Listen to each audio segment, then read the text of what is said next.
నమస్తే అండి, welcome to Triveni's kitchen. ఈరోజు మన రెసిపీ వచ్చేసి రాడిష్తో కర్రీ అండి. ఇలా చేస్తే చిన్నవాళ్ళ నుంచి పెద్దవాళ్ళ దాకా అందరు తింటారండి. రాడిష్ అంటే ఇష్టపడని వాళ్ళు చాలామంది ఉంటారు. అలాంటి వాళ్ళు కూడా ఇలా చేస్తే తప్పకుండా తింటారండి.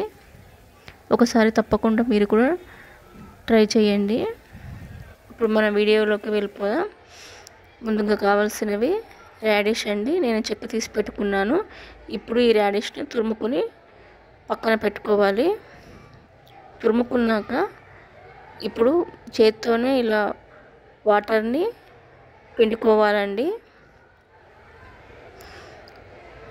పిండుకొని పక్కన పెట్టుకోవాలి.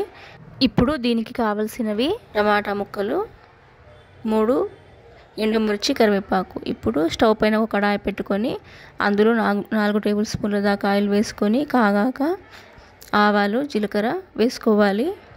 అలాగే పచ్చిశనగపప్పు వేసుకోవాలి. ఎండుమిర్చి, కరివేపాకు కూడా వేసుకొని కలుపుకోవాలి. వీడియోని అయితే స్కిప్ చేయకుండా చూడండి, లైక్ చేయండి, ఛానల్ని అయితే సబ్స్క్రైబ్ చేసుకోండి. ఇది సైడ్ డిష్కైనా లేకపోతే చపాతీలోనైనా చాలా టేస్టీగా ఉంటుందండి. అయ్యిందండి. ఇప్పుడు మనం తురిమి పెట్టుకున్న రాడిష్ను ఇందులో వేసుకోవాలి.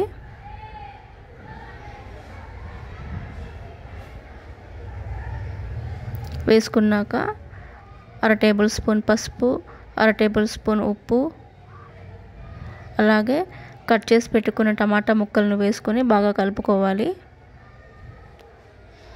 ఇది తప్పకుండా ట్రై చేయాల్సిన రెసిపీ అండి. చాలా టేస్టీగా ఉంటుంది.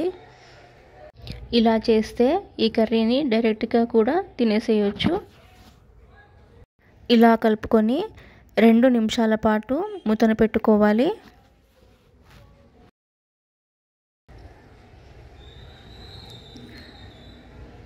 అయ్యిందండి. ఇప్పుడు ఈ కర్రీ ఇప్పుడు సర్వింగ్ ప్లేట్లో సర్వింగ్ చేసుకున్నాను. దీనికి నేను కొత్తిమీరతో గార్నిష్ చేసుకుంటున్నాను. ఎంతో కమ్మనైన రాడిష్ కర్రీ రెడీ అయింది. తప్పకుండా మీరు కూడా ట్రై చేసి ఎలా వచ్చిందో కామెంట్ సెక్షన్లో కామెంట్ పెట్టండి.